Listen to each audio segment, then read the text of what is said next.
All right, so here's our 20,000 homes started back in 2005.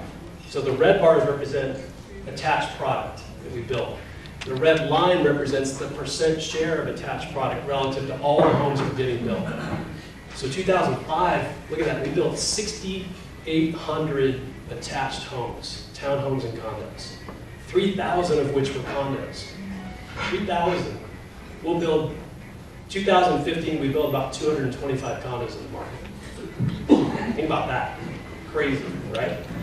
So all of this increase that you see on the red bars here, that's all townhome and paired product. It's virtually no condo activity for the reasons that David articulated, right? There are some condos that are getting built out there today, but they're very expensive. It doesn't kind of solve our affordability issue. Most of these condos that are getting built back here, right, there were a lot of condo conversion. Remember we did a lot of those, converting apartments into condos? And they were, you know, entry-level, first-time home buyer product, generally. It doesn't exist today, right? Very little of it. And then the diamonds that you see here are the percent increase year over year of housing starts. So this 2016 number, we're calling for around 10,500 housing starts for the year, which would be about a 13% increase over last year. We may actually accelerate past that. So moving forward, we think we're going to see increased densities. We're going to see a lot of infill stuff, mixed use stuff. We're starting to see it now for a lot of projects. Even production home builders are getting into what's called single-family detached townhomes, single-family detached duplexes, right? Coming up with these interesting ways paradigm, yeah, thank you, not duplexes, paradigms. So go out to like Littleton Village, where Richmond American Homes is building, or go to Midtown. You know, look at some of these homes that are on 30-foot wide lots, 35-foot wide lots, right? So we're going to see more and more of that in infill locations to get costs down, and we're going to see more people go further out, right? Out into the periphery, out into the suburban ring, because that's the only place where you can build affordable product generally. Okay? Definitely, we see extensive TOD opportunities, but for sale condo development is going to be slow to materialize. I mean, think about it. Even if all of this stuff breaks up legislatively, right, it sort of turns in the industry's favor, well, how long does it take to get stuff entitled, engineered, built? I mean, from today, you know, minimum, I don't know, 2 years, 3 years, right? It's going to be a while until we see a lot of condo development hit the ground, even if the legislature moves in our favor, right? We're going to see a lot of multi-generational homes and cross-generational homes. I'm not going to get into that too much. Constraints in the market will suppress housing growth like we talked about. But really, we think in our shop in Metro Study, the convergence of demographics, design, and demand, really over the next 10 years, we know we're going to see a contraction out there someplace in the market, right? It's just inevitable what happens. But just think demographics that are pushing this next wave of buyers, both these younger buyers who are going to be buying their first homes eventually, as well as aging buyers that are going to be moving down. Right? Denver's getting older. Even with the strong influx of all these younger people, Denver's an aging population. So we're going to be hit on sort of these, you know, the dumbbell of demographics, right? The younger buyers over here, the aging buyers over here. And there's a lot of opportunity for our industry over the next decade, we believe. It's going to be redefined. It's going to look a lot different 5 years from now, 10 years from now than it does today. And we think that's really exciting. Let's bring Tom Clark back.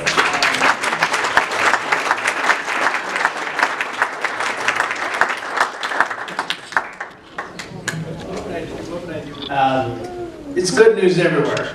Anybody reads any Wall Street Journal and Time Magazine, Fortune, Forbes, it's all good news, right? When you're standing out, what? The election doesn't tell us.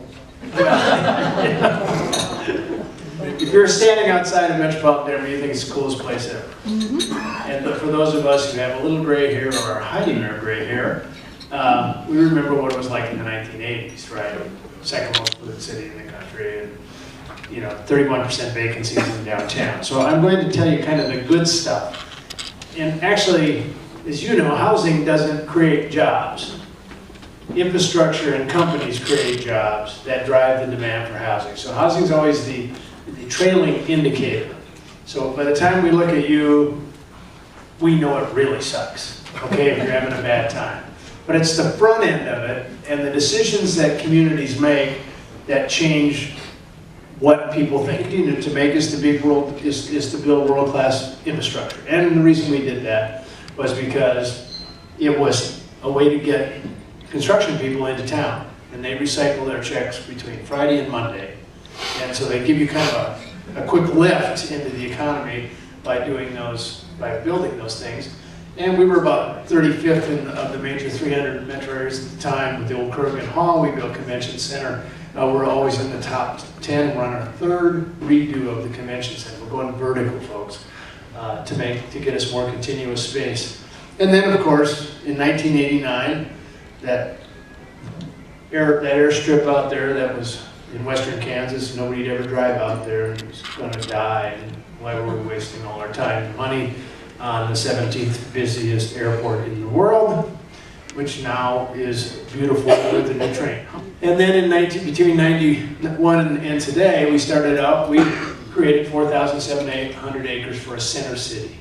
It's called Stapleton. Largest infill project in the history of the United States in the last part of the 20th century. And what happened?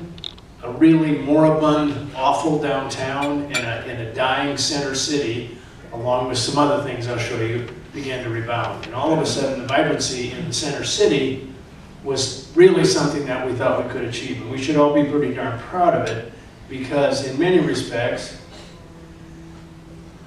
a vibrant center city is kind of like the retail window on the whole region. And so companies started to locate all around the region as well as in town. And of course, this was the thing that catalyzed downtown. We all know the Union Station is now really the catalytic component of what happened.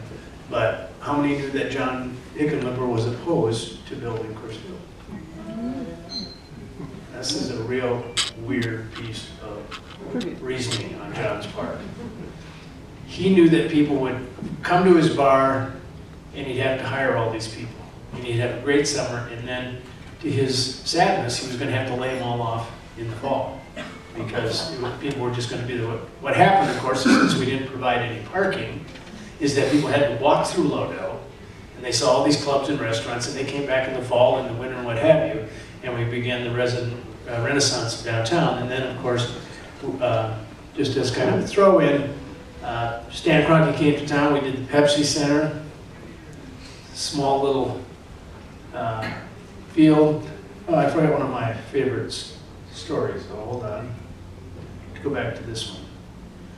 We were so excited to get Major League Baseball. I'm still waiting for professional baseball. Okay, sorry, I'm And then in 2003, we did something that in 1997, we crapped all over. It was called Guide the Ride. And people said, we're going to build you a transit system. And somebody said, well, I live in Bennett. Could you get a line out to me? You bet. We'll build that right after we finish this. The promises were just awful, okay? And then here's more infrastructure. This is the National Western deal, which is a very interesting deal. You know, we all love National Western, but we never could make any money on it. And the public liked it, but they weren't particularly excited about what the future of the National Western stock show and rodeo would end up.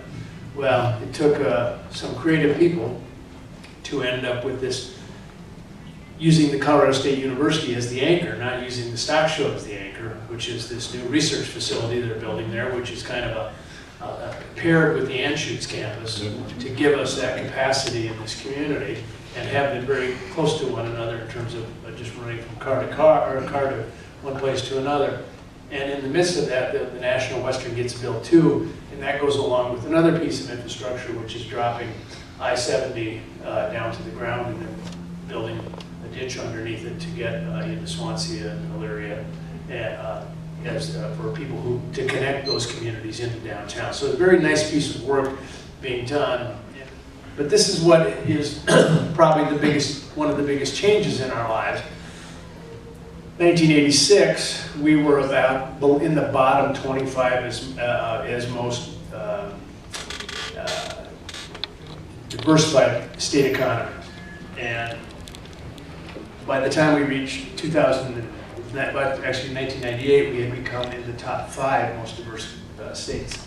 So we began to track very regularly and very much with the national upturns and downturns.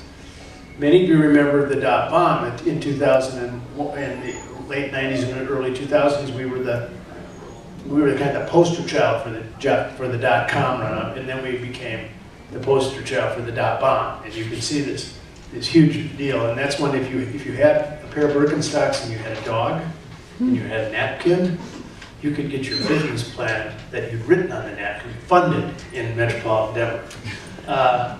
Crazy, crazy times in tech, and now you can see what's happened to us since then.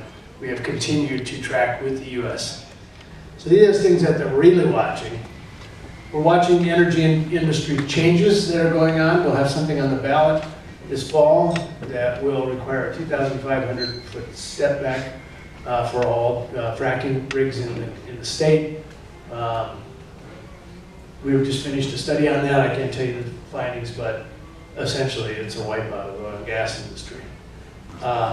We think there is an end to the construction run-up on transit hospitals. All those things that got built, all the hospitals got built, over $2 billion worth of hospitals in a 6-year period. National Western I-70, and it's going to slow down.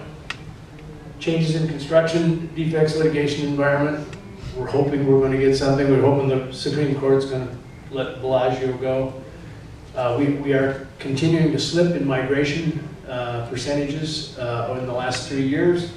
In this 2-year lag when the economy slows down and in-migrants realize there are no jobs. Metro Denver's still got a great place to go, and we're still making great decisions. Thanks.